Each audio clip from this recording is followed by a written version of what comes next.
How much does installing solar panels cost? Solar panels are a great way to create a more eco-friendly home and help you save on energy bills, but how much do they cost to install? The overall cost is determined by the type of solar panels you choose and the rig size.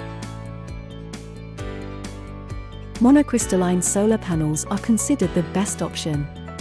They are more efficient and durable, and they are also more aesthetically pleasing. But they are the more expensive option too. Here are the monocrystalline solar panel prices.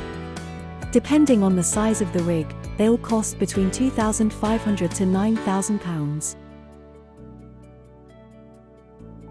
Polycrystalline are the cheaper option, but they have a lower efficiency.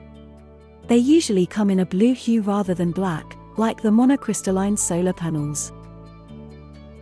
Here are the polycrystalline solar panel prices.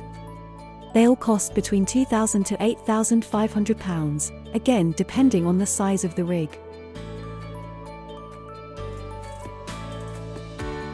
That's it.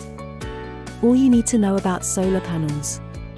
If you'd like more details, check out our complete cost guide below. Don't forget that MyJobQuote can help you find electricians to install your solar panels. Check out MyJobQuote to find a trusted tradesperson and get up to 3 free quotes.